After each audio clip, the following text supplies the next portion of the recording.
नमस्कार मेरे प्यारे प्यारे मित्रों, कैसे हैं आप सब लोग। मेरा नाम है नमित अग्रवाल। स्वागत है आपका मेरे चैनल कथावाचक में। पिछले एपिसोड में अयोध्या कांड शुरू हो गया था, जो कि दूसरा कांड है रामायण का। आइए आगे आज की कथा पढ़ते हैं। मंथरा कहती है, यदि मैं कुछ असत्य कहूँगी तो भगवान इसका दंड मुझे देगा। यदि कल राम का राज तिलक हो गया तो समझ रखिए कि ब्रह्मा ने आपके लिए विपत्ति का बीज बो दिया है। यदि पुत्र सहित सेवा करोगी तो घर में रह सकोगी, अन्यथा नहीं। भरत जेल खाने में रहेंगे और लक्ष्मण राम के मंत्री होंगे। कैकई यह कटुवाणी सुनते ही डरकर सूख गई, कुछ कह न सकी। तब मंथरा ने करोड़ों कपट की कहानियां कहकर रानी को समझाया कि धीरज धरिए। कैकई बगुली को हंसिनी समझकर सराहने लगी। वह बोली, हे मंथरा, तेरी बात सच है। मेरी दाहिनी आंख नित्य फड़कती है। मैं प्रतिदिन रात में बुरे स्वप्न देखती हूँ, किंतु अपने अज्ञानवश तुझसे नहीं कहती हूँ। मेरा तो सीधा स्वभाव है, मैं दायां बायां कुछ नहीं जानती। मैंने तो अपने अधिकार भर में किसी की बुराई नहीं की। मैं मायके में जाकर भले ही जन्म बिताऊंगी, परंतु जीते जी सौत की सेवा नहीं करूंगी। रानी ने अनेक प्रकार के दीन वचन कहे, जिन्हें सुनकर कुबरी ने त्रिया चरित्र ठाना और कहने लगी कि आप ऐसा क्यों कहती हो। त्रिया चरित्र का अर्थ है स्त्रियों द्वारा किसी विशेष परिस्थिति में चतुराई या चालाकी करना। आपका सुख दिन दुगना होगा। तब मंथरा बोली, हे स्वामिनी, मैंने जब से यह बुरा समाचार सुना है तब से न तो दिन में भूख लगती है और न रात में नींद आती है। हे भामिनी, जो करो तो मैं उपाय कहूँ। रानी ने कहा, तेरे कहने से कुएं में गिर सकती हूँ, अपने पुत्र और पति को छोड़ सकती हूँ, क्योंकि तू मेरा बड़ा दुख देखकर कहती है, मैं उसे अपनी भलाई के लिए क्यों न करूँगी। कुबरी रूपी कसाई ने कपट रूपी छुरी को हृदय रूपी पत्थर पर तेज करके कैकई को अपनी बात मानने के लिए स्वीकार कराया। मंथरा की यह बातें सुनने में मधुर हैं, परंतु परिणाम कठोर है। उसने कहा, हे स्वामिनी, आपके वे दोनों वरदान जो राजा के पास धरोहर है, उन्हें आज मांगकर अपनी छाती ठंडी कीजिए। पुत्र को राज्य और रामचंद्र को वनवास दे, सौत का सब आनंद छीन लो, किंतु जब राजा रामचंद्र की सौगंध खाएं तभी मांगना, जिससे बात ना टले। उस प्रकार पापिनी मंथरा ने कैकई के ऊपर बड़ी घात लगाकर कहा कि अब तुम कोप भवन जाओ और सब काम होशियारी के साथ करना, राजा पर जल्दी विश्वास न करना। फिर तो कुबरी को रानी कैकई प्राणों के समान प्रिय समझकर बड़ी बुद्धि वाली कहकर उसकी बड़ाई करने लगी और बोली, मंथरा, तेरे समान इस संसार में मेरा हित चाहने वाला दूसरा कोई नहीं है। हे सखी, यदि मेरा मनोरथ कल विधाता पूर्ण कर दे तो मैं तुझे अपनी आंखों की पुतली कर लूंगी। इस प्रकार कहकर कैकई कोप गृह चली गई। संध्या समय राजा दशरथ आनंद पूर्वक कैकई के भवन में गए। राजा दशरथ कैकई के कोप भवन में जाने की बात को सुनकर सकुचा गए। इंद्र जिनकी भुजाओं के सहारे बसता है, वे ही राजा दशरथ स्त्री का क्रोध सुनते ही सूख गए। जो राजा अपने अंगों पर त्रिशूल, वज्र और तलवार आदि की चोट सहने वाले हैं, वे रतिनाथ कामदेव के पुष्प बाणों से मारे गए। राजा डरते डरते कैकई के पास गए और उनकी दशा देखकर उन्हें बड़ा ही दुख हुआ। कैकई भूमि पर लेटी हैं और मोटा पुराना वस्त्र पहने हैं तथा गहने उतारकर उसने बिखरा दिए हैं। उस दुर्बुद्धि कैकई को वह कुवेश कैसा फब रहा था, मानो भावी विधवापन की सूचना दे रहा है। राजा उनके निकट जाकर मीठी वाणी में बोले, किस कारण से क्रोधित हो। राजा ने हाथों से स्पर्श किया, परंतु कैकई ने झटक दिया। राजा बारंबार कहते हैं कि हे सुमुखी, हे सुलोचनी, हे कोकिल बयनी, हे गजगामिनी, तुम मुझे अपने कोप का कारण सुनाओ। यदि मैं कुछ कपट करके कहूँ तो हे भामिनी, मुझे 100 बार राम की सौगंध है। यह सुनकर निर्बुद्धि कैकई हंसने लगी और शरीर में आभूषण सजाने लगी। राजा ने उसका कपट चातुर्य न समझा, क्योंकि वह करोड़ों कुटिलों में मंत्र की पढ़ाई हुई थी। तब कैकई कपटपूर्ण प्रेम बढ़ाकर नेत्र और मुंह मोड़कर हंसती हुई बोली, आपने 2 वरदान देने के लिए कहे थे, वह भी मुझे पाने में संदेह जान पड़ता है। राजा ने हंसकर कहा, मैं तुम्हारा भेद समझ गया। तुमने उसे कभी मांगा नहीं और सीधे स्वभाव के कारण मैं भी भूल गया। 2 के 4 क्यों नहीं मांग लेती हो? मुझे झूठा दोष मत दो।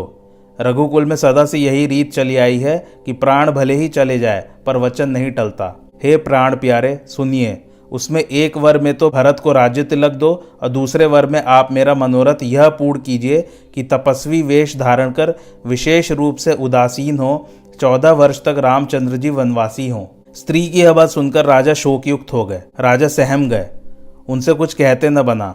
राजा का रंग ऐसा उड़ गया जैसे ताड़ के पेड़ पर बिजली टूट पड़ी हो। राजा दोनों हाथ सिर पर रख नेत्र मूंद सोच करने लगे। वे मन ही मन खींच रहे थे। कैकई ने अयोध्या को उजाड़ दिया, मानो विपत्ति की सुदृढ़ नींव डाल दी हो। तब उनको ऐसी दशा में देखकर कैकई बोली, क्या भरत आपके पुत्र नहीं है? क्या आप मुझे मोल खरीद लाए हैं? शिव, दधीची और बलि ने अपना शरीर और धन गंवा दिया पर वचन नहीं गंवाया। धर्म धुरंधर राजा दशरथ ने धीरज धरकर आंख खोली और बहुत ही नम्रता के साथ कैकई को प्रिय लगने वाली वाणी में बोले, हे प्रिय, तू किस प्रकार ऐसे कुभाती के वचन कहती है जो प्रीति को नष्ट कर देने वाला है। मैं शिव जी को साक्षी मानकर कहता हूँ कि राम और भरत मेरे दोनों ही आंखें हैं। अवश्य ही प्रातःकाल होते ही मैं दूत को भेजूंगा और मेरी आज्ञा पाते ही दोनों भाई शीघ्र आ जाएंगे। तब मैं उत्तम दिन देखकर साज सजाकर बाजा बजवाकर भरत को राज्य दे दूंगा। हे प्रिय, रामचंद्र जी को राज्य का लोभ नहीं है, उनकी तो भरत पर बड़ी प्रीति है। यह तो बड़े छोटे का विचार करके मैं राजनीति का पालन कर रहा था। मैं राम की शपथ खाकर कहता हूँ, इस संबंध में राम की माता ने मुझसे कभी कुछ नहीं कहा है। अब तुम क्रोध को छोड़कर मांगलिक साग सजाओ, कुछ दिन बाद भरत को युवराज पद दे दूंगा। परंतु मुझे एक बात का दुख लग रहा है कि तुमने जो दूसरा वर मांगा है वह असमंजस का है। क्रोध त्याग कर रामचंद्र का अपराध तो बताओ, क्योंकि रामचंद्र को सब लोग बड़ा सीधा और नेक मानते हैं। तू भी राम के प्रति स्नेह और प्रशंसा करती रही। हे प्रिय, तुम रोष त्याग कर विवेक विचार कर वर मांगो। यह सुनकर कैकई जल उठी। कैकई कहने लगी, राम साधु है, तुम सयाने साधु हो। राम की माता भी भली है, मैंने सब पहचान लिया है। कौशल्या ने मेरा जैसा भला देखा है, मैं वैसा ही फल उसे याद रखने योग्य दूंगी। प्रातःकाल होते ही यदि रामचंद्र जी मुनियों का वेश धारण करके वन को नहीं चले जाएंगे तो मेरी मृत्यु होगी और आपको अपयश होगा। सिर मांगो तो अभी तुमको दे दूंगा, पर मुझे रामचंद्र जी के वियोग में मत मारो। राजा दशरथ ने कहा, जिस प्रकार से हो सके तुम रामचंद्र जी को रख लो, नहीं तो जन्म भर छाती जलती ही रहेगी। इतने पर भी जब राजा ने कैकई का हठ रूपी रोग असाध्य देखा, तब सिर पीटते हुए पृथ्वी पर गिर पड़े और हा राम, हा राम, हा रघुनाथ यह दीन वचन कहने लगे। राजा व्याकुल हो गए, उनके अंग शिथिल हो गए, मानो हथनी ने कल्प वृक्ष को उखाड़ डाला हो। कंठ सूख गया, मुख से बात नहीं निकलती, मानो जल के बिना मछली दीन हो रही हो। फिर कठोर कैकई कड़वे वचन कहने लगी, मानो घाव में विष दे रही हो, और कहती है कि अंत में ऐसा ही करना था तो आपने मांग मांग किस बात पर कहा था। राजा ने कहा, भरत तो भूल कर भी राज्य पद नहीं चाहते। तेरे हृदय में कुविचार कैसे आया? यह सब मेरे पापों का ही परिणाम है। अयोध्या फिर अच्छे प्रकार से बनेगी और सब गुणों के धाम श्री रामचंद्र जी की प्रभुता होगी। सब भाई उनकी सेवा करेंगे और तीनों काल में श्री रामचंद्र जी की बड़ाई होगी। परंतु हे पापिनी, तेरा यह कलंक और मेरा पछतावा मर जाने पर भी न मिटेगा। अब जो तेरे जी को अच्छा लगे उसे ही कर, किंतु मुख छुपाकर मेरी आंखों की आड़ में जा बैठ। हाथ जोड़ता हूं कि जब तक जीऊं फिर कुछ मत कहना। राजा को विलपते प्रातः काल हो गया। द्वार पर वीणा, बांसुरी तथा शंख की ध्वनि होने लगी।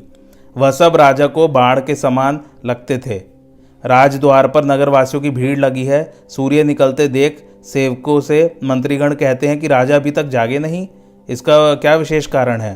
तब सुमंत्र राजमहल गए, पर वहाँ का भयावना स्वरूप देखकर जाते हुए डरते हैं। रनिवास मानो छोड़कर दौड़कर खा जाएगा। वह देखा नहीं जाता, मानो वह विपत्ति और विषाद का अड्डा बन गया है। जिस भवन में राजा और कैकई थे, सुमंत उस महल में गए। राजा की दशा देखकर सुमंत सूख गए।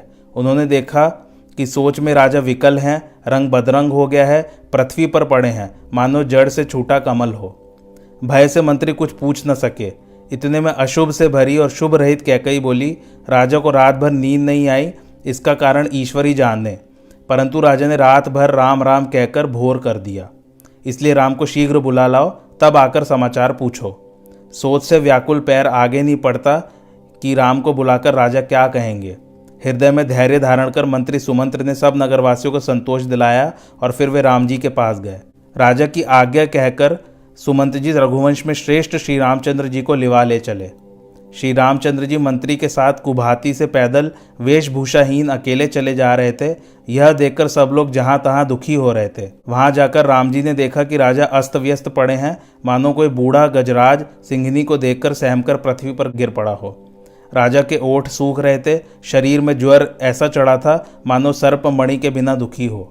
कुपित कैकई को पास बैठा देख वह ऐसी बैठी थी मानो राजा के मरने की घड़ी गिन रही है। धैर्य धारण कर राम जी ने पूछा, हे माता, मुझे पिताजी के दुख का कारण बताओ, जिससे उपाय किया जाए कि वह मिट जाए।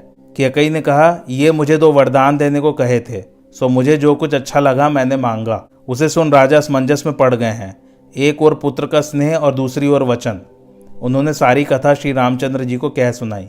सूर्य वंश के रामचंद्र जी मुस्कुराते हैं, क्योंकि वे तो स्वभावतः आनंद के धाम हैं। फिर राम जी बोले, हे माता सुनो, वह पुत्र बड़ा भाग्यवान है जो माता पिता के वचन से प्रेम करता है। माता पिता को संतोष देने वाला पुत्र संसार में दुर्लभ है। वन में मुनिगण विशेष रूप से मिलेंगे, इसमें मेरा सभी प्रकार से भला होगा। इतने पर भी पिता की आज्ञा है, और इससे भी बड़ी बात आपकी सम्मति है। और भी उत्तम बात यह है कि प्राण प्यारे भरत राज्य पाएंगे। अब विधाता सब प्रकार से मेरे अनुकूल है। यदि ऐसे कार्य के लिए भी मैं वन न जाऊं तो मुझे मूर्ख समाज में प्रथम समझना चाहिए। हे माता, मुझे एक बात का विशेष दुख है कि इतनी थोड़ी सी बात के लिए पिताजी को इतना भारी दुख है। मुझसे कोई बड़ा अपराध हो गया है जिससे राजा मुझसे कुछ नहीं कहते।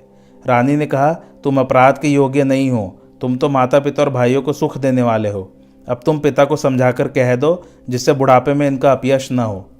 इतने में राजा दशरथ की मूर्छा चली गई और राम को स्मरण कर उन्होंने फिर करवट लिया। तब सुमंत ने राजा को श्री रामचंद्र जी के आगमन से अवगत कराया। आज की कथा यहीं समाप्त होती है। आप लोगों को कैसी लगी आज की कथा ज़रूर कमेंट करके बताइए, और मेरे चैनल कथावाचक को लाइक, शेयर और सब्सक्राइब ज़रूर कीजिए। धन्यवाद। Thanks for watching.